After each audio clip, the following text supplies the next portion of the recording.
हम बात कर रहे थे कि ये जो हमारी युवा पीढ़ी भटक भटक गई है, यह जो किसी उग्रता की ओर बढ़ रही है, किसी बहकावे में आ गई है, किसी संप्रदाय विशेष धर्म विशेष के प्रति हिंसक हो रही है।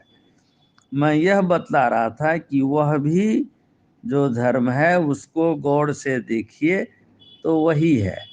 जैसे मैंने बताया कि नमाज नमः अज है, नमन है उस अज को, उस अजन्मा को, यही तो नमाज है। अब वहाँ शादी को निकाह कहते हैं। निकाह क्या है? निकटाह, दो लोगों का निकट आना, दो आत्माओं का मिलन। यही तो अपने सनातन धर्म में भी शादी में यही कहा जाता है, दो आत्माओं का मिलना, निकट आना। उसी को निकटाह कहिए या निकाह कहिए, चीज तो वही है। हम ब्रह्म कहते हैं, ओम आ ब्रह्मन ब्रह्मणो ब्रह्म वर्चसी जायताम। ये क्या है? आ ब्रह्म, कोई उच्चारण दोष के कारण उसे इब्राहिम कह सकते हैं। तो इससे ब्रह्म की अस्तित्व तो नहीं बदल गई। उच्चारण के कारण राम को रामो या रमन कहने से कोई फर्क पड़ गया क्या? पूजा पद्धत तो आप देखेंगे इस्लाम में भी सब सनातन ही है।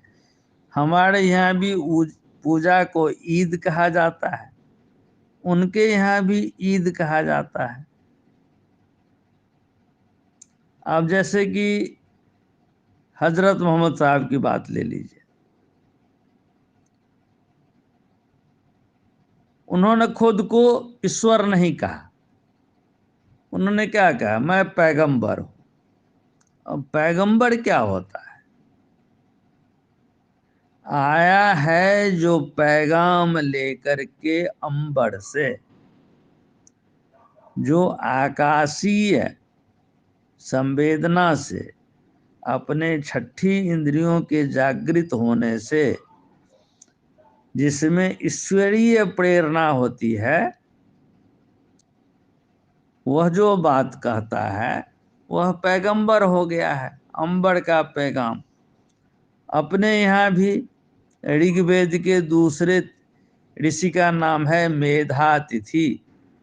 मेधा में जो आया है अतिथि बन के, वह मेधा में अतिथि बन के आने वाला कौन है? पैगंबर है। उसको आकाशीय प्रेरणा ही तो होती है, अंतर प्रेरणा ही तो होती है।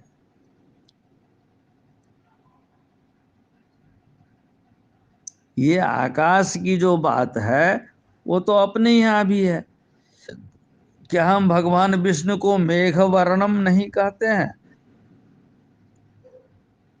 अब मेघ का रंग तो नीला है, और भला दुनिया के किस कोने में नीले रंग का मनुष्य बचता है? सोचिए, नीले रंग का मनुष्य तो कहीं भी नहीं पाया जाता है।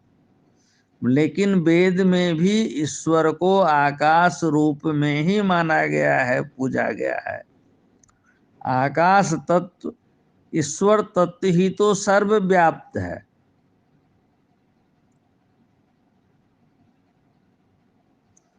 तो पैगंबर कहने में क्या नुकसान है? लेकिन हम विरोध के रास्ते में आए हुए हैं। चीज वही है, भाषा बदल गई है, शब्द बदल गए हैं, लेकिन अर्थ वही है। पूजा वही है, पद्धति बदल गई है। तो सनातन धर्म में कोई निश्चित ये थोड़े है। सनातन धर्म तो आत्मा का ही धर्म है, और आत्मा को ही पूजा गया है। आत्मा ही आकाश रूप है, आत्मा की आवाज ही आकाश की आवाज है, आत्मा का संदेश ही, आत्मा का पैगाम ही ईश्वर का पैगाम है। उसको लाने वाला ही पैगंबर है। कहीं कोई विरोध नहीं है। लेकिन फिर भी हम एक अंधे कुएं की तरफ अपने युवा पीढ़ी को धकेले जा रहे हैं, जो बहुत ही दुर्भाग्य की बात है और युवा पीढ़ी को इस बात को समझना चाहिए। धन्यवाद।